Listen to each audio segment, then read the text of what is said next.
is Leo Fonseca. He helped orchestrate the food tonight, so big round of applause. He kept you full. Leo, take it away, my friend. I just ran here from Boston, so give me a second. I'm kidding. I don't even know where to start. I guess I'll start by telling you how I first ended up in Jake's studio. I've known Jake for a little while. Jake and my cousin Corey are close friends, and Corey and I worked together for a long time. And I knew a little bit about Jake. I had met him a few times, but I didn't really know him. And then April 15, 2013 happened, and I'm not going to get into the story too deeply, but I was personally impacted by the bombings that happened at the finish line of the marathon, and as a result of that, I was given by the BAA, the Boston Athletic Association, a very nice gift.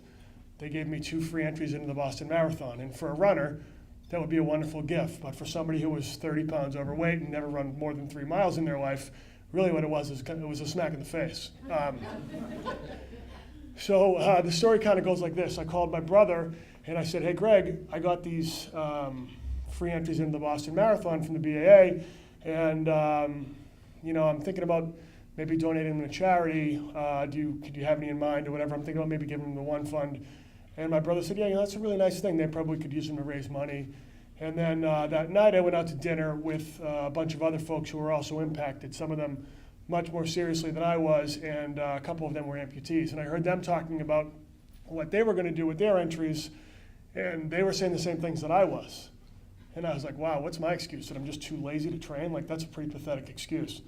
So the next morning, I went for the first time to Jake's studio for a workout. And I was very, very apprehensive to tell Jake because I was embarrassed. I was embarrassed of the condition I'd let myself get into physically. I was embarrassed about the fact that even considering to run the marathon was completely off of my radar. And, it's a hard thing to admit. Like, I got this free entry, and it's something a lot of people would dream of. It's a very hard race to get into, by the way, if you don't know that. You have to, most of the time, if you don't run for charity, you have to enter a lottery. And for the most part, if you're not a qualified runner, you're not willing to do the work it takes to raise $10,000, it's very difficult to do. So I was embarrassed by the whole scenario, and I said to Jake, kind of hesitantly, so I got these 2 free entries into the Boston Marathon, and I'm thinking about running it.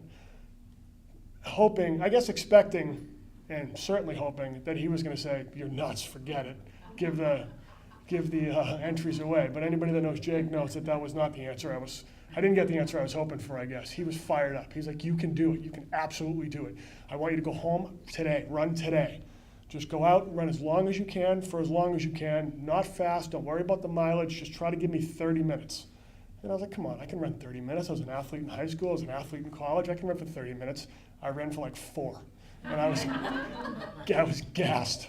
But anyway, long story short, I did train with Jake from, that was January 5th. And January 5th was my first run, and on April 15th, I ran the Boston Marathon. I'm getting choked up, sorry. And just this past weekend, I ran the New York City Marathon. So,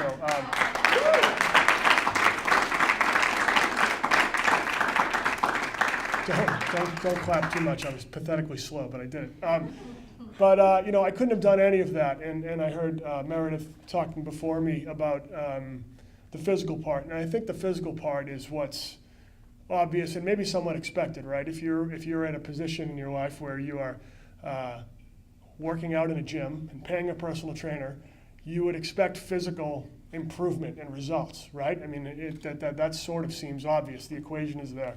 But the mental part of all of it for me was the part I didn't expect, and probably more beneficial than the physical part. I mean, obviously, I wouldn't recommend running 26 miles to anybody, but physically, running 26 miles is a gigantic achievement. I didn't realize the mental benefit I was going to get from not just running, but from exercise in general. And it certainly changed my life. I couldn't have done any one of those 2 things, which, for me personally, I consider the 2 greatest achievements of my life, physically and mentally.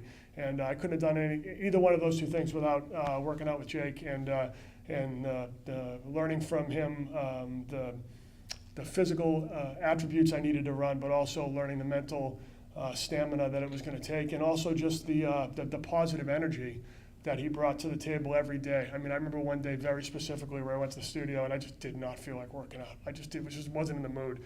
And anybody that works out regularly, I'm sure you've had those days. And I walked in there and I said, man, I'm not in the mood today. He's like, fine, no problem. He turned the lights off and he said, just lay down. Lay on the floor. Relax. Take a deep breath and lay on the floor. I laid down for about 10 seconds, and I was like, what am I doing? I'm not going to lay down in the studio. There's workout equipment around me. I want to work out. And then when I got up, he was all fired up, and he got me working out, and I left there feeling great. So I strongly recommend those of you that want to run a marathon, don't do it without Jake's help, please, because you probably won't walk in here. And those of you that don't, but you just want to improve your lives physically and mentally, definitely go see him, because he's a huge inspiration. So thank you.